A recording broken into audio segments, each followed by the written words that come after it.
Announce કરી રહ્યું છે, સીધા જઈશું ત્યાં। और 3 मई को बढ़कर यह 82% के करीब हो गई है। ये अर्ली गेन्स हैं जिस पर हमें कंटिन्यूड बेसिस पर काम करने की जरूरत है। इसी संबंध में सप्लाई साइड की तरफ से काम करने की जरूरत है। हमारे हेल्थ इंफ्रास्ट्रक्चर पर काम करने की जरूरत है, जिसके तहत कुछ निर्णय लिए गए हैं, जिसमें मुख्यतः एक निर्णय है कि कैसे हम गैसियस ऑक्सीजन को मेडिकल पर्पसेस के लिए यूज करें।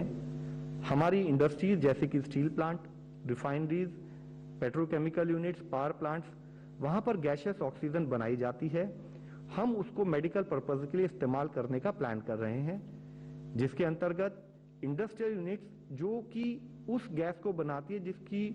प्योरिटी हमारे मेडिकल पर्पसेस के लिए सूटेबल है, और जो शहर के पास हैं वहां पर हम उस तरफ कार्य करते हुए साथ में उन्हीं प्लांट्स के नजदीक ही temporary COVID care centres with oxygenated bed बनाने का भी कार्य शुरू कर रहे हैं। ऐसी 5 फैसिलिटीज पर कार्य शुरू भी हो चुका है, और यह प्लान है कि आने वाले कुछ ही समय में इन संबंधित इंडस्ट्रीज के आसपास ही 10,000 के करीब ऑक्सीजनेटेड बेड्स बनाए जाएंगे।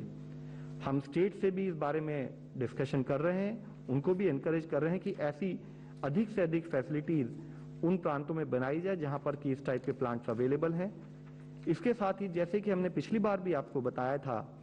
टोटल मिलाकर अब देश में 1,500 के करीब पीएसए ऑक्सीजन जनरेशन प्लांट्स बनाए जा रहे हैं, जिस पर काफी स्पीड से कार्य करने की एक प्रणाली भी बनाई गई है ताकि जल्दी से जल्दी इन प्लांट्स को ऑपरेशनल किया जा सके। साथ ही ऑक्सीजन की अवेलेबिलिटी को बढ़ाने के लिए एक स्तर पर नाइट्रोजन प्लांट जो हैं उनको भी ऑक्सीजन प्लांट्स के रूप में कन्वर्ट करने का कार्य चल रहा है। ऐसी 14 इंडस्ट्रीज आइडेंटिफाई की गई हैं जहां पर कि पीएसए नाइट्रोजन प्लांट्स हैं, और यह पाया गया है कि उन प्लांट्स में कार्बन मॉलिक्यूलर सीव उस इक्विपमेंट को रिप्लेस कर जियोलाइट मॉलिक्यूलर सीव अगर बना दें और रिलेटेड एसोसिएटेड कुछ चेंजेस किए जाएं तो यह प्लांट ऑक्सीजन भी प्रोड्यूस कर सकते हैं। इसके अंतर्गत ही इन 14 ऐसी इंडस्ट्रीज में 37 नाइट्रोजन प्लांट्स ऑलरेडी आइडेंटिफाई भी किए जा चुके हैं। इन प्लांट्स में जब हम कन्वर्ट करेंगे तो चाहे हम इनके आसपास टेम्परेरी हॉस्पिटल बना सकते हैं या इनको वहां शिफ्ट कर सकते हैं जहां पर कि एक हॉस्पिटल है, और नहीं तो जहां पर भी ये हैं उनको ऑक्सीजन को टैंकर्स के द्वारा हम एसोसिएटेड हेल्थ केयर इंफ्रास्ट्रक्चर को प्रोवाइड कर सकते हैं। आज माननीय प्रधानमंत्री जी के लेवल पर ह्यूमन रिसोर्सेज, मेडिकल जो हमारे रिसोर्सेज हैं उनको कैसे और बढ़ाया जाए ताकि हम कोविड-19 मैनेजमेंट के जिस तरह से बढ़ते हुए केसेस हमारे सामने हैं उसको मैनेज कर सकें, उसके अंतर्गत कई निर्णय लिए गए हैं, जिसमें मुख्य निर्णय है कि जो नीट और पीजी का एग्जाम है इसको कम से कम 4 महीने के लिए पोस्टपोन किया जाएगा, यानी कि यह 31 अगस्त से पहले नहीं किए जाएंगे।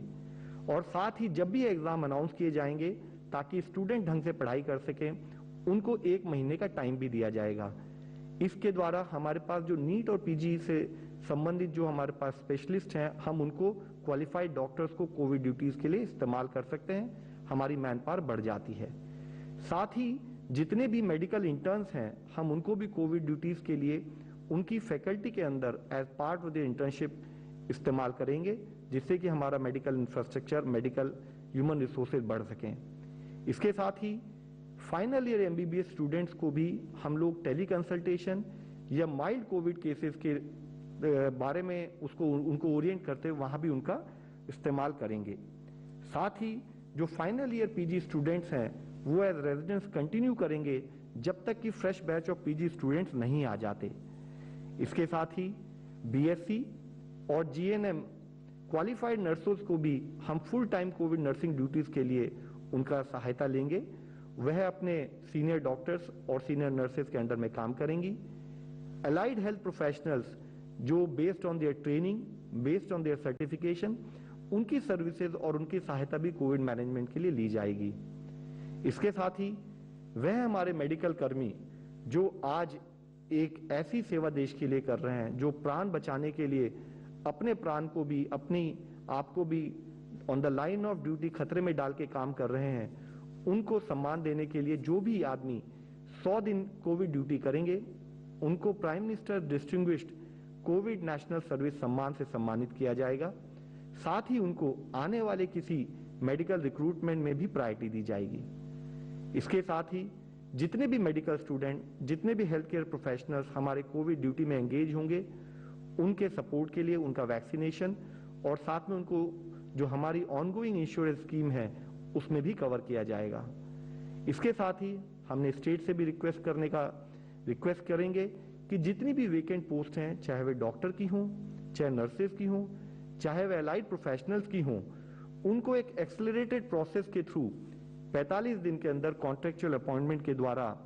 एनएचएम के नॉर्म्स को फॉलो करते हुए फिलअप किया जाए। आज जब हम एक स्थाई पर जो सप्लाई साइड यानी कि हम कैसे कि केसेस को मैनेज कर सकें, इस पर कुछ निर्णय ले रहे हैं, उस पर कार्य कर रहे हैं। जरूरत है कि ओवरऑल कोविड मैनेजमेंट के लिए कि हम रूट कॉज पर भी काम करें। रूट कॉज जो है वह हम हमेशा से बात करते आए हैं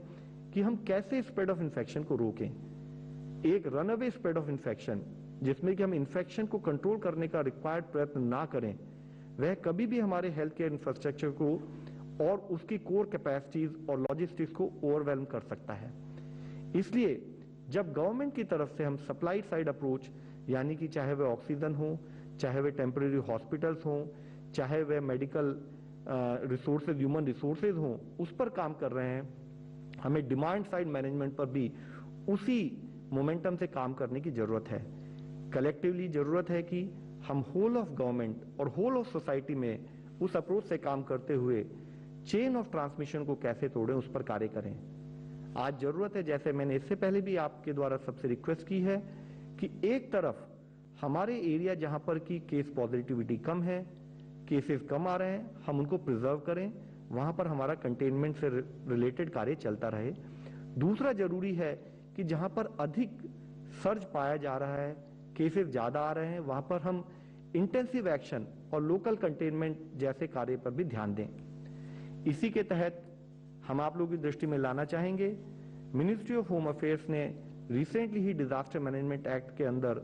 इससे संबंधित गाइडलाइंस इशू की हैं, जिसमें उन्होंने मिनिस्ट्री ऑफ हेल्थ के द्वारा जारी की गई गाइडलाइंस को रीट्रेट करते हुए कहा है कि हर स्टेट डिस्ट्रिक्ट्स ऑफ कंसर्न्स को आइडेंटिफाई करे, जो वह जिले हैं जहां पर कि 10% से ज्यादा केस पॉजिटिविटी है या जहां का हेल्थ इंफ्रास्ट्रक्चर 60% से ज्यादा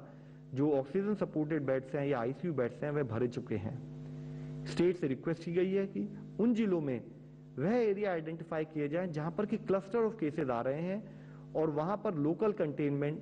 जिसका प्राइमरी पर्पस है कि लोकल इंटरमिंगलिंग ऑफ पीपल, उसको कम किया जाए, उसको 14 दिन तक उससे रिक्वायर्ड एपिडेमियोलॉजिकल प्रिंसिपल फॉलो करते हुए कार्य किया जाए, जिसके तहत ही जो स्ट्रेटेजिक एरिया ऑफ इंटरवेंशन हम आप लोगों को फिर से रिक्वेस्ट करना चाहेंगे, जिसमें कि हम कह रहे हैं कि एक इंटेंसिव एक्शन उन एरियाज में जहां पर क्लस्टर ऑफ केसेस ज्यादा है, हमारा फोकस कंटेनमेंट पर बना रहे, हमारा focus except for allowed activities, बाकी गैदरिंग्स और कॉन्ग्रीगेशंस जो हैं उन पर हम ना होने दें, इसेंशियल सर्विसेज कंटिन्यूड रहें, टेस्टिंग और सर्वेलेंस पर हमारा फोकस बना रहे, स्पेशल टीम्स जितनी बनानी है जिनके द्वारा हम कंटेनमेंट और सर्वेलेंस करें, उस पर हमारा कार्य चलता रहे। इसके साथ ही जरूरी है कि होम आइसोलेशन पेशेंट्स को प्रॉपर्ली मॉनिटर किया जाए, हमारा health infrastructure based on case trajectory हम उसी को अपने हिसाब से उसके हिसाब से अपग्रेड करते रहें। हॉस्पिटल एडमिशन, एक पेशेंट को हॉस्पिटल प्रॉपर तरीके से मिल सके और पब्लिक डोमेन में उसकी अवेलेबिलिटी हो डिटेल्स की, उसका एक प्रोसेस सेट किया जाए। वैक्सीनेशन पर हमारा एफर्ट्स बने रहें। कम्युनिटी एंगेजमेंट, जैसे हमने इससे पहले भी आपके द्वारा रिक्वेस्ट की थी कि मिस इन्फॉर्मेशन और पैनिक को दूर करते हुए कोविड एप्रोप्रिएट बिहेवियर पर फोकस करते हुए हम लोग काम करें और यह भी इंश्योर करें कि एक स्थाई पर गवर्नमेंट के लेवल पर इंफ्रास्ट्रक्चर अपग्रेडेशन, लॉजिस्टिक्स अपग्रेडेशन पर जब काम हो रहा है तो हम कंटेनमेंट पर भी, इन्फेक्शन स्प्रेड पर भी अपना कार्य। તો કેન્દ્રીય આરોગ્ય વિભાગે પ્રેસ કોન્ફરન્સ કરી અને હાલની દેશની કોરોનાની સ્થિતિને લઈને પણ માહિતી આપી હતી। તેમણે કહ્યું કે દેશમાં મૃત્યુદરમાં પણ ઘટાડો થઈ રહ્યો છે। અનેક એવા રાજ્યો છે કે જ્યાં કેસોમાં પણ ઘટાડો નોંધાયો છે।